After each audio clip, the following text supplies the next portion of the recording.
Halo adik-adik teruna dan kakak-kakak pelayan. Puji Tuhan, kita bisa bertemu dan bersekutu lagi melalui video renungan ibadah minggu pagi ini. Saya Laurin menyampaikan salam damai sejahtera dan salam sehat, dan satu lagi salam merdeka. Ya, itu salam yang biasa kita sampaikan dalam masa peringatan kemerdekaan Indonesia ya. Kita sudah masuk di bulan Agustus, dan inilah biasanya waktu kita siap-siap pasang dekorasi serba merah putih dan macam-macam kegiatan untuk memperingati dan mensyukuri kemerdekaan Indonesia. Akan bertambah 1 tahun lagi Tuhan memelihara negara dan bangsa kita. Karena itu kita bersyukur walaupun wabah COVID-19 belum juga menunjukkan tanda-tanda akan berakhir. Kita rakyat Indonesia masih tetap bertahan melalui situasi sulit ini, dan negara Kesatuan Republik Indonesia yang kita cintai ini masih tetap berdiri tegak. Semua karena anugerah dan pertolongan Tuhan. Nah, kali ini kita juga mau lihat dan belajar dari kisah bangsa Israel yang juga mengalami pertolongan Tuhan yang luar biasa. Kita baca ceritanya dan renungkan bersama ya. Dan jangan lupa untuk mencatat pelajaran dari firman Tuhan hari ini. Mari kita siapkan Alkitab. Kita buka dari kitab Ulangan pasal 9 ayat 1 sampai dengan 3. Kitab Ulangan ada di bagian mana di dalam Alkitab ya? Ya, ada di Perjanjian Lama. Kitab Ulangan merupakan salah satu dari 5 kitab yang dikelompokkan sebagai kitab Taurat. Bersama dengan kitab apa saja ya? Yang menjawab Kejadian, Keluaran, Imamat, dan Bilangan, jawabannya benar. Jika sudah disiapkan bagian Alkitabnya dari Ulangan pasal 9 ayat 1 sampai dengan 3, mari kita berdoa, mohon pimpinan Roh Kudus dalam membaca dan merenungkan bagian firman Tuhan. Kita berdoa. Ya Allah Tuhan kami, Bapa kami dalam Yesus Kristus Tuhan dan Juru Selamat kami bersyukur untuk kesempatan ini.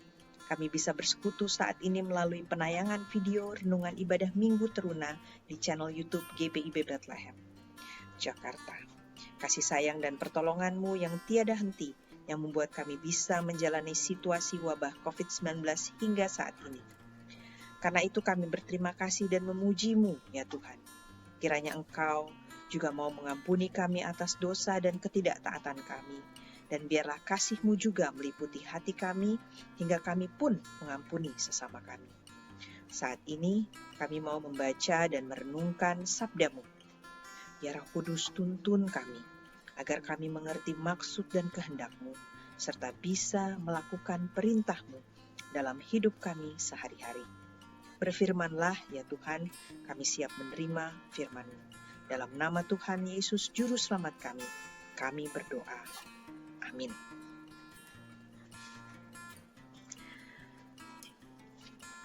Kita bersama membaca dari kitab Ulangan pasal 9 ayat 1 sampai dengan 3.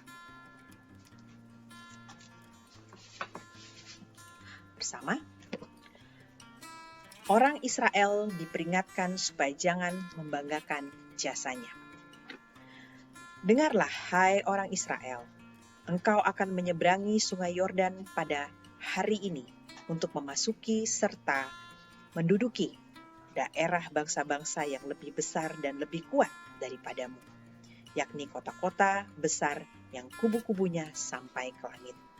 Suatu bangsa yang besar dan tinggi, orang enak yang kau kenal dan yang tentangnya kau dengar orang berkata, siapakah yang dapat bertahan menghadapi orang enak? Maka ketahuilah pada hari ini bahwa Tuhan Allahmu, Dialah yang berjalan di depan, laksana api yang menghanguskan. Dia akan memunahkan mereka dan dia akan menundukkan mereka di hadapanmu. Demikianlah engkau akan menghalau dan membinasakan mereka dengan segera, seperti yang dijanjikan kepadamu oleh Tuhan. Demikian bacaan Alkitab. Yang berbahagia ialah mereka yang mendengarkan firman Allah dan yang memeliharanya. Haleluya. Bacaan Alkitab hari ini dari kitab Ulangan. Kitab Ulangan dimulai ketika bangsa Israel baru tiba di Sungai Yordan, persis di seberang tanah Kanaan atau tanah perjanjian, yang adalah tujuan perjalanan mereka. Setelah perjalanan keluar dari perbudakan di Mesir, melalui Gunung Sinai, di mana mereka sempat tinggal selama 1 tahun di sana, dan di sana mereka membuat perjanjian dengan Tuhan untuk mentaati 10 perintah Tuhan atau hukum Taurat, dan kemudian 40 tahun mengembara di padang gurun sebelum tiba di Sungai Yordan. Akhirnya mereka siap masuk ke tanah Kanaan, tanah yang dijanjikan Tuhan pada nenek moyang mereka, Abraham. Kitab Ulangan ini berisi pesan-pesan Musa, seperti obrolan kepada generasi baru Israel.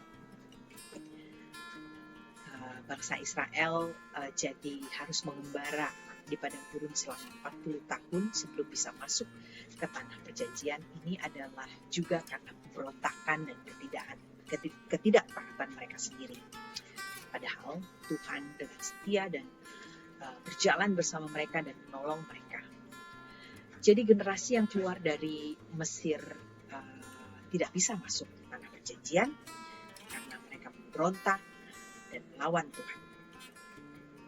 Dan anak-anak mereka lah atau generasi baru yang bisa masuk ke tanah perjanjian.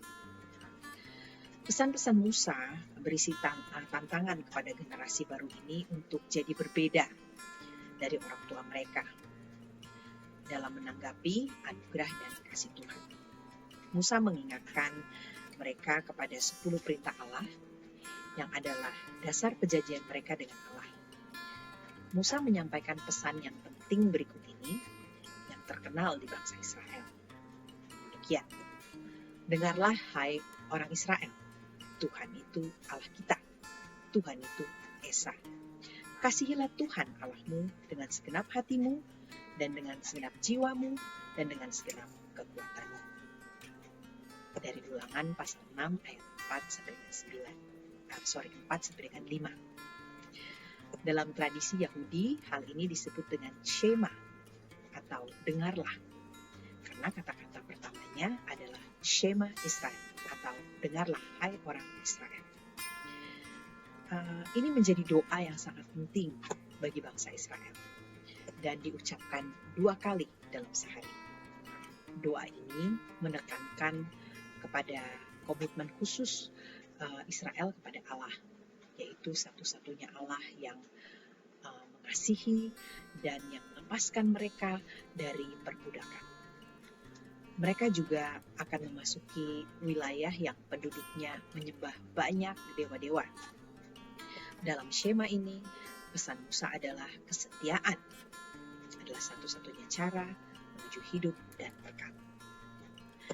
Pesan-pesan Musa juga mempersiapkan generasi baru bangsa Israel ini yang akan segera masuk, merebut dan berdiam di tanah Kanaan. Mereka akan menyeberangi Sungai Yordan, mereka akan segera memasuki tanah Kanaan untuk merebut segala kota-kotanya. Mereka akan menaklukkan setiap raja-raja, penguasa dan kerajaan-kerajaannya. Mereka akan menguasai semua wilayahnya. Nah, penduduk Kanaan bukan orang yang lemah. Mereka besar dan kuat, keturunan orang Enak disebutkan di sini, yang sangat ditakuti pada masa itu.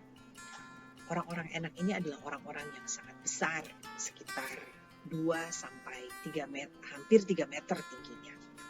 Ingat kisah Daud dan Goliat? Goliat kemungkinan keturunan ras ini. Tingginya 6 hasta sejengkal. Disebutkan dalam 1 Samuel pasal 17 ayat 4 sampai dengan 7. 6 hasta sejengkal itu sekitar 2,9 meter, hampir 3 meter. Wow, tinggi ya. Sayangnya orang-orang besar ini menggunakan perawakan mereka yang besar sebagai cara untuk mengintimidasi daripada untuk tujuan mulia seperti menolong sesama misalnya. Nah, kalau kita baca di kitab Bilangan pasal 13 ayat 28 sampai dengan 33, mungkin nanti adik-adik bisa baca. Ingat itu adalah kisah di mana Musa mengirim 12 pengintai untuk melihat tanah Kanaan. Nah, dari membaca kitab Bilangan pasal 13 ayat 28 sampai dengan 33 itu kita bisa menyimpulkan bahwa penampilan orang-orang enak yang menakutkan ini menakutkan bagi para pengintai Israel. Ditambah reputasi buruk mereka membuat orang-orang enak ini mungkin seperti kalau sekarang itu di sekolah seperti bullies ya bagi orang-orang Israel, atau istilah yang dipakai sekarang itu orang yang melakukan perundungan. Nah, hal ini juga yang menjadi faktor penentu yang membuat orang Israel tidak masuk tanah perjanjian 40 tahun sebelumnya ketika Musa mengirimkan 12 pengintai itu. Bisa dibaca di Bilangan pasal 13 dan 14. Orang-orang enak ini juga mendirikan tembok-tembok dan bangunan yang kokoh, berlapis dan tidak mudah diruntuhkan.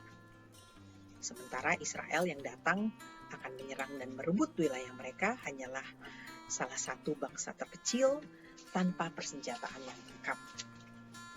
Dalam situasi dan kondisi sulit dan sepertinya mustahil untuk masuk tanah Kanaan, Musa berusaha meyakinkan orang-orang bahwa Allah dapat menangani para orang-orang besar dan kuat dan pembuli ini. Musa menggunakan satu ilustrasi tentang Allah, yang Allah itu digambarkan bagaikan api yang menghanguskan, yang raksasa sekalipun tidak akan sanggup bertahan menghadapinya. Dan benar saja, bangsa Israel berhasil merebut negeri itu dari penduduknya, yang di dalamnya ada orang-orang kuat dan kota-kota berkubu. Lihat saja kota Yeriko, kota pertama di tanah Kanaan yang berhasil direbut orang Israel di bawah pimpinan Yosua. Bagaimana peranan Tuhan yang ajaib membuat tembok Yeriko runtuh tanpa bangsa Israel menggempur secara fisik tembok yang kuat itu, tapi dengan melakukan apa yang difirmankan Tuhan. Firman Tuhan begini pada saat itu: haruslah kamu mengelilingi kota itu, yakni semua prajurit mengedari kota itu sekali saja. Demikianlah harus engkau perbuat 6 hari lamanya. Dan 7 orang imam harus membawa 7 sangkakala tanduk domba di depan tabut. Tetapi pada hari yang ke-7, 7 kali kamu harus mengelilingi kota itu, sedang para imam meniup sangkakala. Apabila sangkakala tanduk domba itu panjang bunyinya, dan kamu mendengar bunyi sangkakala itu, maka haruslah seluruh bangsa bersorak dengan sorak yang nyaring. Maka tembok kota itu akan runtuh. Lalu bangsa itu harus memanjatnya masing-masing langsung ke depan. Itu yang difirmankan Tuhan sebelum tembok Yeriko runtuh. Dan seperti itu, persis seperti itu yang dilakukan oleh orang Israel. Dan hasilnya runtuhlah tembok Yeriko itu. Bisa dibaca dari kitab Yosua pasal 6 ayat 20. Karena kuasa dan keperkasaan Tuhan juga, setelah Yeriko, bangsa Israel bisa menaklukkan semua bangsa-bangsa di wilayah Kanaan di seberang sungai Yordan. Tuhan yang melakukannya, dan bukan karena kuat dan gagahnya bangsa Israel. Bacaan Alkitab kita hari ini dari Ulangan pasal 9 ayat 1 sampai dengan 3. Tapi mari kita lanjutkan membaca ayat-ayat selanjutnya, yaitu Ulangan pasal 9 ayat 4 sampai dengan 6. Kita bacakan bersama ya. Demikian. Ayat 4. Janganlah engkau berkata dalam hatimu apabila Tuhan Allahmu telah mengusir mereka dari hadapanmu karena jasa-jasakulah Tuhan membawa aku masuk menduduki negeri ini. Padahal karena kefasikan bangsa-bangsa itulah Tuhan menghalau mereka dari hadapanmu. Bukan karena jasa-jasamu atau karena kebenaran hatimu engkau masuk menduduki negeri mereka, tetapi karena kefasikan bangsa-bangsa itulah Tuhan Allahmu menghalau mereka dari hadapanmu, dan supaya Tuhan menepati janji yang diikrarkannya dengan sumpah kepada nenek moyangmu, yakni Abraham, Ishak, dan Yakub. Jadi ketahuilah bahwa bukan karena jasa-jasamu Tuhan Allahmu memberikan kepadamu negeri yang baik itu untuk diduduki. Sesungguhnya engkau bangsa yang tegar tengkuk. Tuhan mengingatkan bangsa Israel bahwa bukan karena jasa-jasa bangsa Israel. Tuhan mengusir bangsa-bangsa di wilayah Kanaan dan memberikan negeri itu kepada bangsa Israel adalah karena Tuhan sedang menghukum bangsa-bangsa penghuni tanah Kanaan itu yang fasik, yang jahat, dan yang menyembah berhala. Bukan karena kebenaran hati bangsa Israel. Tuhan menghalau orang Enak dan penduduk lain tanah Kanaan itu untuk bangsa Israel karena Tuhan sedang memenuhi janjinya kepada Abraham, nenek moyang bangsa Israel. Bukan karena kebenaran bangsa Israel. Tuhan menaklukkan penduduk tanah Kanaan dan membuat bangsa Israel menang karena Tuhan sedang memenuhi rencana-rencana dan ketetapannya atas Israel. Sekali lagi, bukan karena kuat dan gagahnya Israel. Jadi ada 3 ya setidaknya yang harus diingat oleh bangsa Israel adalah Tuhan menghalau bangsa-bangsa di tanah Kanaan sehingga bangsa Israel bisa menduduki tanah itu karena Tuhan sedang menghukum bangsa-bangsa penduduk Kanaan yang jahat dan fasik dan menyembah berhala. Tuhan sedang memenuhi janjinya kepada nenek moyang bangsa Israel yaitu Abraham, Ishak, dan Yakub, dan Tuhan sedang memenuhi rencana-rencana dan ketetapannya atas bangsa Israel. Keberhasilan Israel menduduki tanah perjanjian semua karena Tuhan. Ingat kitab Ulangan pasal 6 ayat 4 sampai dengan 5 atau yang disebut Shema yang disampaikan di awal tadi. Saya bacakan lagi. Dengarlah hai orang Israel, Tuhan itu Allah kita, Tuhan itu Esa. Kasihilah Tuhan Allahmu dengan segenap hatimu dan dengan segenap jiwamu dan dengan segenap kekuatanmu. Kata dengarlah dalam bahasa Ibrani lebih dari sekedar membiarkan gelombang suara masuk ke dalam telinga, tetapi juga mengandung arti menanggapi apa yang didengar. Bagi bangsa Israel, menanggapi anugerah Allah adalah dengan mematuhi hukum perjanjian. Dan kasih adalah motivasi yang benar untuk taat hukum Taurat. Israel tidak mungkin bisa taat tanpa mengasihi, dan mereka tidak benar-benar mengasihi jika mereka tidak taat. Dengan kerendahan hati dan penyerahan diri kepada Tuhan, bangsa Israel bisa berjalan dalam kasih kepada Tuhan dan taat kepada Tuhan. Dari kisah ini kita diajarkan dan diingatkan bahwa berkat, kemenangan, dan pencapaian terbaik kita adalah karena penyertaan dan kemurahan hati Tuhan. Dia yang membuat kita mampu mencapai semua itu. Menanggapi kebaikan Tuhan ini, kita mengikuti ketetapan Tuhan. Dan kita bisa melakukannya jika kita mengasihi Tuhan dengan kerendahan hati. Bangsa Israel memperoleh tanah Kanaan semata-mata karena Tuhan. Demikian juga bangsa Indonesia memperoleh kemerdekaan serta perkembangan dan pencapaian sejak kemerdekaan sampai menjelang Dirgahayu Indonesia ke-75 tahun sekarang ini, semua karena Tuhan. Kita bersyukur bahwa kita adalah bangsa yang mengakui kedaulatan Tuhan dan kuasa Tuhan. Tercermin dalam pembukaan Undang-Undang Dasar 1945, yaitu dinyatakan dalam alinea ketiga. Nah, adik-adik pasti hafal ya, Undang-Undang Dasar. Atas berkat rahmat Allah yang Maha Kuasa dan dengan didorongkan oleh keinginan luhur supaya berkehidupan kebangsaan yang bebas, maka rakyat Indonesia menyatakan dengan ini kemerdekaannya. Tanggapan kita atas berkat rahmat Allah yang Maha Kuasa adalah mengasihi dan taat kepadanya. Taat kepadanya termasuk mengasihi sesama yang hadir dalam hidup kita, dalam keluarga, dalam persekutuan, maupun dalam hidup berbangsa, dan bernegara. Kemerdekaan dan pencapaian Indonesia adalah anugerah bagi semua anak bangsa, apapun suku, bahasa, budaya, dan adat istiadat serta agamanya. Sebagai orang beriman, kita harus bisa menjadi contoh dan teladan yang menghargai dan tidak menyia-nyiakan kemerdekaan serta pencapaian bangsa kita. Yuk terus melakukan yang terbaik bersama saudara sebangsa dengan selalu mengasihi dan taat kepada Tuhan. Ingat, kita mengasihi sehingga kita bisa taat, dan kita bisa taat karena kita mengasihi. Amin. Mari kita berdoa.